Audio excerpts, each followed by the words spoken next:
Assalamualaikum warahmatullahi wabarakatuh. Baiklah, di video kali ini kita akan membahas tentang path analysis atau analisis jalur. Baik, langsung apa itu path analysis? Secara definisi, path analysis adalah merupakan grafik jalur yang menjelaskan arah hubungan antar variabel. Jadi analisis jalur itu merupakan grafik jalur yang menjelaskan arah hubungan antar variabel. Arah hubungan dari analisis jalur ini menerangkan sebab akibat yang sebelumnya telah dibangun peneliti berdasarkan pada konsep teori yang digunakan di dalam penelitian. Jadi hubungan sebab akibat itu dibangun berdasarkan uh, teori yang dipakai di dalam penelitian itu. Kemudian hubungan kausal antar variabel ini dibangun berdasarkan referensi kajian teori dan studi empiris sebelum melakukan analisis data. Oke, jadi sifat analisis datanya itu hanya membuktikan dari kerangka pemikiran yang telah dibangun dari teori tersebut. Baik, kemudian langsung kita masuk ke contoh aja. Di sini ada contoh pertama. Contoh pertama ini ada 3 variabel bebas dan 1 variabel terikat. Variabel bebasnya ada orientasi konsumen, orientasi pesaing, koordinasi antar fungsi, dan kinerja pemasaran. Nah, ada beberapa langkah yang harus dilakukan untuk melakukan analisis path. Yang pertama kita mencari korelasi antar variabel bebasnya dulu. Variabel bebas yang paling ini. Kemudian setelah itu yang perlu diperhatikan dalam analisis path itu adalah tanda panahnya. Ketika dia korelasi, tanda panahnya adalah 2, bolak-balik. Tapi ketika dia arah hubungannya kausal, tanda panahnya itu hanya 1 saja. Berarti jika tanda panahnya 1 begini, berarti koordinasi antar fungsi ini berpengaruh terhadap kinerja pemasaran. Nah, kemudian kita menentukan model persamaan regresinya. Bagaimana cara menentukannya? Kita berfokus pada arah panahnya saja. Jadi kita lihatnya dari sini. Contoh di sini kita fokusnya sama kinerja pemasaran karena arah panahnya itu ada di sini. Berarti kinerja pemasaran ini digunakan sebagai variabel dependent. Kemudian yang mempengaruhi variabel bebasnya adalah ini. Baik, langsung kita mulai ke prakteknya. Kita menggunakan data analisis jalur. Di sini ada variabel orientasi konsumen, OK, orientasi pesaing, OP, kemudian koordinasi antar fungsi, KAF, dan ini adalah kinerja pemasarannya. 3 ini adalah variabel bebasnya, dan 1 ini adalah variabel terikatnya.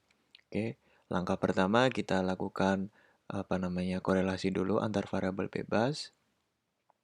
Kita masukkan variabel bebasnya, 3-3-nya. Oke, setelah itu kita klik OK. Nah, sudah muncul tabel hasil korelasi antar variabel bebasnya. Nah, langkah kedua adalah kita melakukan analisis regresinya. Analisis regresinya tadi kita masukkan variabel terikatnya adalah kinerja pemasaran, kita masukkan dalam dependent, dan orientasi konsumen kita masukkan orientasi pesaing, dan koordinasi antar fungsi ini dimasukkan ke variabel independennya. Setelah itu kita klik OK. Nah, sudah muncul hasil regresinya. Nah, yang inti dari regresi itu, yang inti dari analisis jalur itu adalah kita kemudian menyajikan hasilnya dalam bentuk bagan seperti ini, grafik semacam ini. Kita tulis di sini, ini sudah saya pindahkan, kita cek saja. Ini ketika tanda panah ini sama ini itu nilai koefisiennya korelasinya adalah 0,569 dan signifikan di angka 5%. Jadi ketika kita lihat hasilnya, itu adalah orientasi konsumen terhadap koordinasi antar fungsi. Kita lihat koordinasi antar fungsinya dan orientasi konsumen 0,569. Kemudian orientasi konsumen dan orientasi pesaing dia 0,293 dan tidak signifikan di sini, makanya dia tidak ada bintang 2. Kemudian antara orientasi pesaing dan koordinasi antar fungsi. Orientasi pesaing dan koordinasi antar fungsi ini 0,17 dan tidak signifikan. Ini sih 0,017. Oke, kemudian kita pindahkan hasil dari regresinya. Kita lihat hasil regresinya. Pertama, kita lihat dari model summary-nya dulu. Di model summary-nya, dia nilai R square-nya itu adalah 0,763. Jadi, oleh karena itu nilai error-nya di sini itu ini merupakan 1 di minus R square. Jadi 1 di minus 0,763.